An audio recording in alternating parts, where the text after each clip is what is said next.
Rural versus Urban Attitudes Towards Stuttering and Persons Who Stutter by Abby Totten, MaKayla Smithers, and Katie Perez.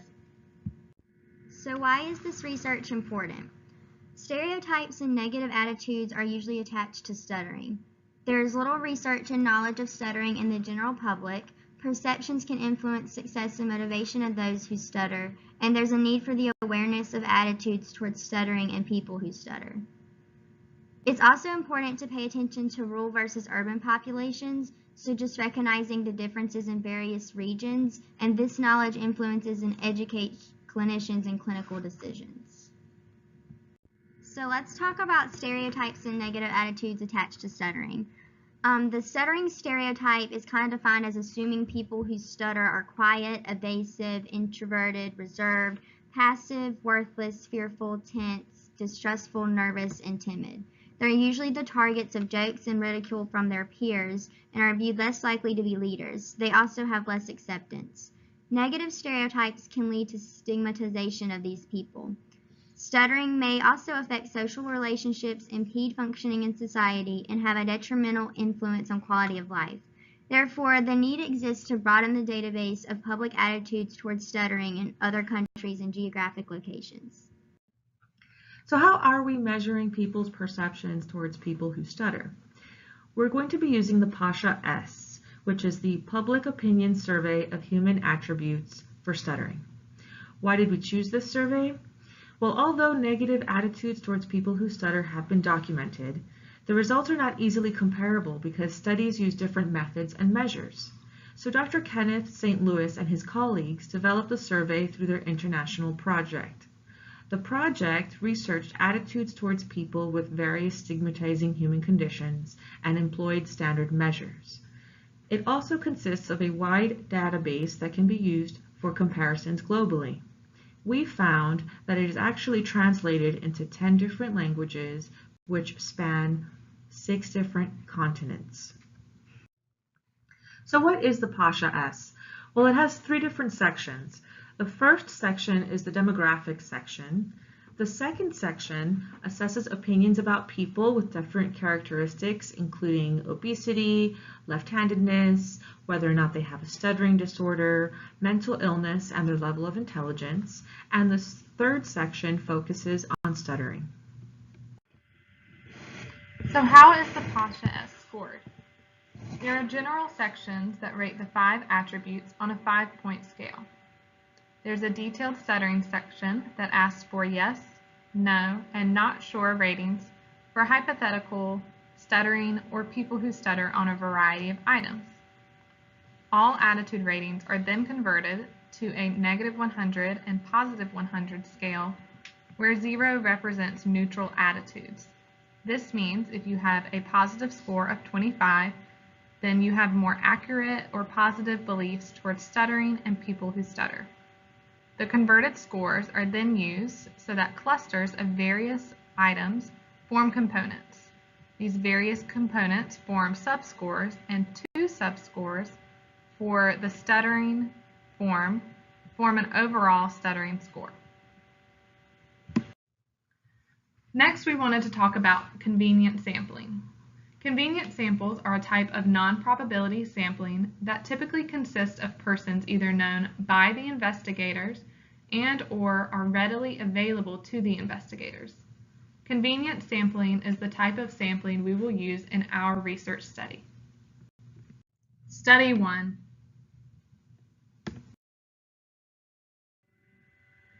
The purpose of this study was to determine the extent of which public stuttering attitudes are similar or are different, both within regions of 3 different European countries and between 5 different European countries, using a standard measure of the PASHA-S survey instrument.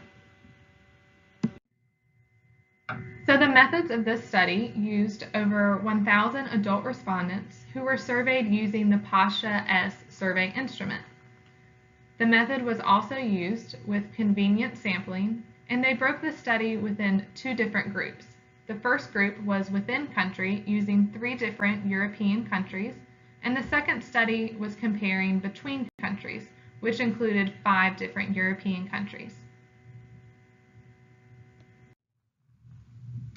The results of this study concluded that overall, these two studies showcase that the within-country sample showed very similar beliefs towards stuttering, while the between-country sample that used 5 or more countries proved to be dramatically different in their beliefs.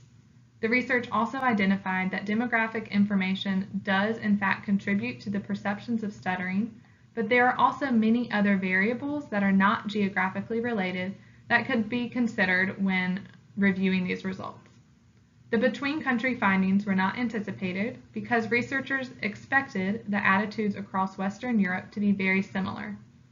The study discovered that European attitudes compared to the overall PASHA database ranged from less positive, with Italians being the most negative, and more accurate or more positive attitudes, and this was the group from Norway.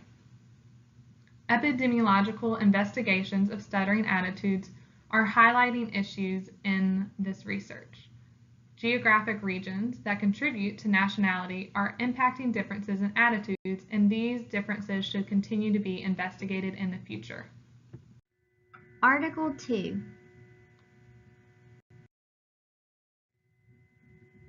Public attitudes towards stuttering in Poland.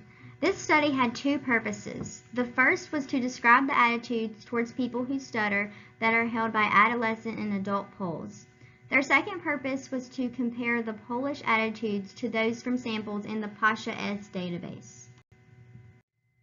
For the methods and procedures, they used a Polish translation of the PASHA-S. Their sample consisted of 268 respondents with a mean age of 29 from several different geographic and urban rural settings in Poland. 15% of the respondents came from rural areas. 14% were from small towns with less than 20,000 inhabitants. 26% were from medium-sized towns, which had a population of 20,000 to 99,000. 22% came from large towns with 100,000 to 500,000 inhabitants. And they got 23% of respondents from cities, which had greater than or equal to 500,000 inhabitants. Their results showed that attitudes towards stuttering and people who stutter were similar or average when compared to other samples around the world from the PASHA-S database. However, their attitudes did differ from other Western societies in certain beliefs, such as emotional trauma, viruses, and disease being a cause of stuttering, and also in their self-reactions of feeling uncomfortable speaking with a stuttering person.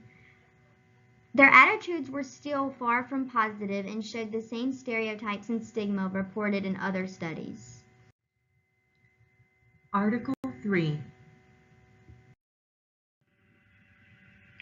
Listeners' perceptions of speech and language disorders. The purpose of this multivalent study was to determine if negative stereotypes towards individuals with communication disorders still exist and how listeners' perceptions change depending on the kind of communication disorder. So the methods section described the use of 445 students from Florida Atlantic University, which is located in Boca Raton, Florida, and they participated by taking a computer survey about their perceptions of people with communication disorders. You'll see here that there were 148 men, 296 women, and 6 who did not list their gender. The ages ranged from 18 to 49, although a large majority, 85%, were from the ages of 18 to 20.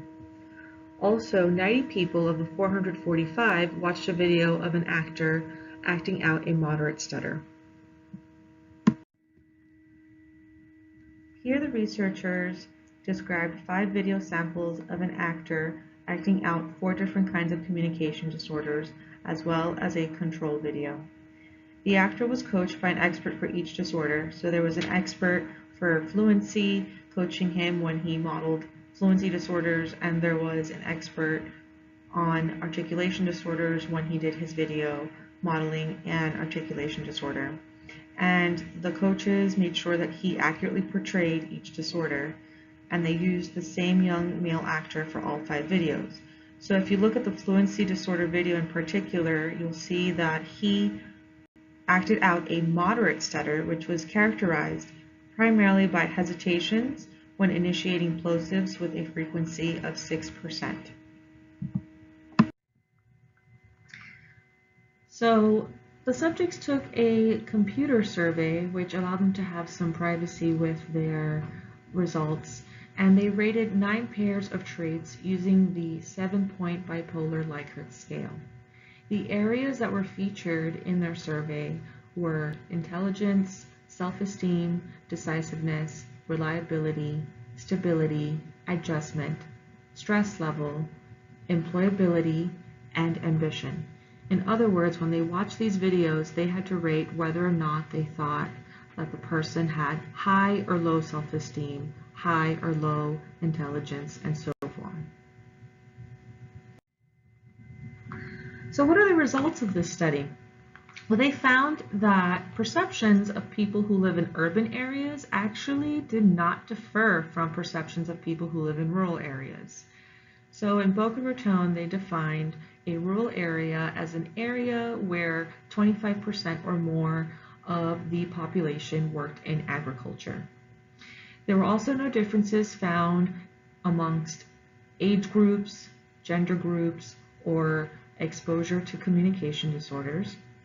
And the participants rated the person who stutters as someone with lower self-esteem and social adjustment. They also found that the person who stutters was also perceived to have a higher stress level than the person with the voice disorder.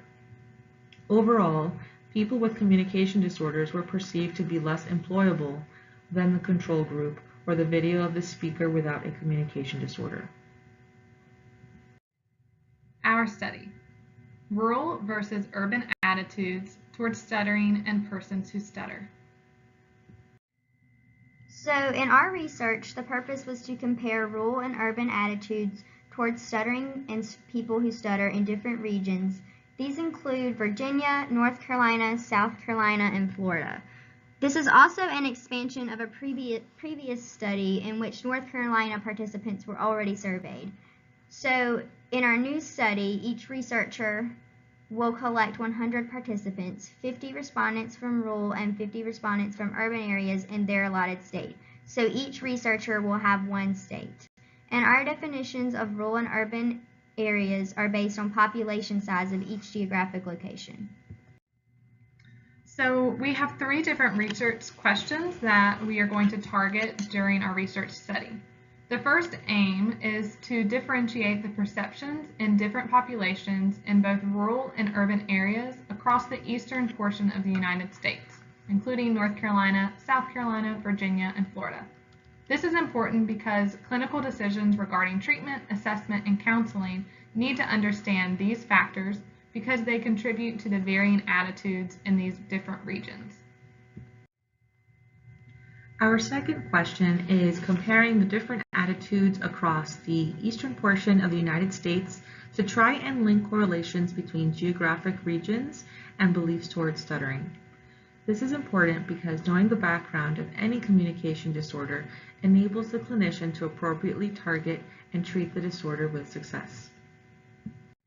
Our third research purpose was to reveal new research that will help clinicians better target a specific stuttering population by first recognizing the various attitudes and perspectives of that population.